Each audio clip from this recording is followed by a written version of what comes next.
Hi, I will be presenting on how do viruses replicate for our part 2 final. Intro to viruses. Viruses are tiny infectious elements that utilize their host organisms for replication, and these often cause diseases. These aren't classified as living, but they're extremely adaptable to being able to duplicate themselves, and it's hard to be able to make modifications to help these viruses stop multiplating. So a virus life cycle will start with a viral particle that binds to a specific receptor on the whole cell surface. So different receptors on various cells have led to the evolution of diverse viruses that can infect specific tissues or cell types. So virus entry into the host cell. So once this is attached, the virus will penetrate the host cell using various strategies. So the enveloped viruses will merge their viral envelope with the host cell's membrane. So this will release the viral genome into the cytoplasm, and the non-enveloped virus can enter the cell via the endocytosis. So where the host cell envelops the virus before freeing its contents into the cytoplasm. So this initial replication stage will happen on the cell surface, which will set the stage for the next following stages. So the next following stage are the viral genome replication and the transcription. So replications are inside the host cell cytoplasm. So the viral genome takes charge. The replication of the viral genome is facilitated by specific viral enzymes or by utilizing the host cell's replication machinery. And DNA viruses will generally use the host cell's replication apparatus to copy their genomes, whereas RNA viruses often have their own RNA-dependent RNA polymers for the replication. So transcription is after replication, the viral genome is used as a template for transcription. So this involves creating viral mRNA, which is then used to produce viral proteins. So this is essential because it usually occurs in the cytoplasm, except for the retroviruses like HIV, which will convert into an RNA genome and then into a DNA before it will integrate into the host cell's genome. So with the viral mRNA, then the next step will be ready to begin.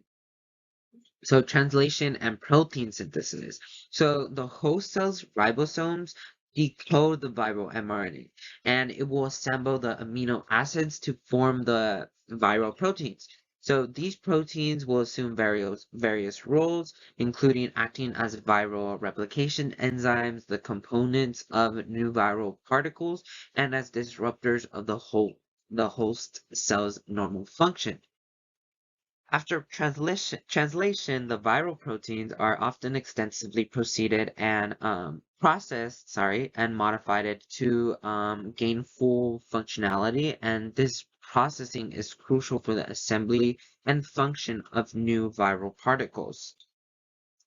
So the assembly of new viral particles is the accumulation of newly synthesized viral components in the host cells where the host cells initiates the assembly process. So this process varies with the virus's type. So non-enveloped viruses will typically assemble in the host cell cytoplasms, while the enveloped viruses will undergo a budding process, gaining their lipid envelope from the host cell's membrane.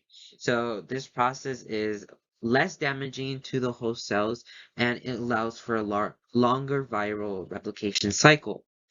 So then this will happen and it will release the mature viral particles. So the final stage of the viral replication cycle is the release of these mature viral particles from the infected host cell. So non-enveloped viruses are expelled within the host cells within the host cell, so when it disintegrates, it will lead to the cell death.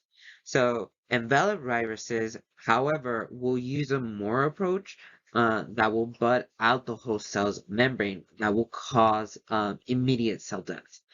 So after that, the release of the viral particles can infect neighboring cells, and the replication cycle.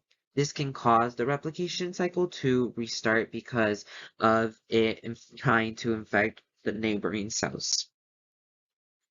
So in conclusion, some viruses are able to establish dormant infections where they can remain inactive in the host cells, but they can also reactivate to produce new viral particles and cause reoccurring infections.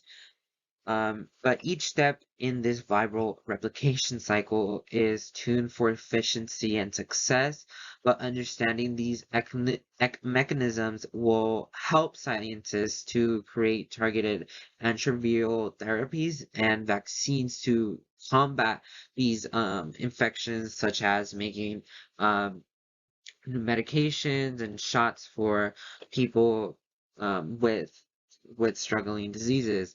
So being able to study viral replication unveils the central cellular processes after uh, after valuable insights into the complex workings of these life particles. So so that is it, and thank you.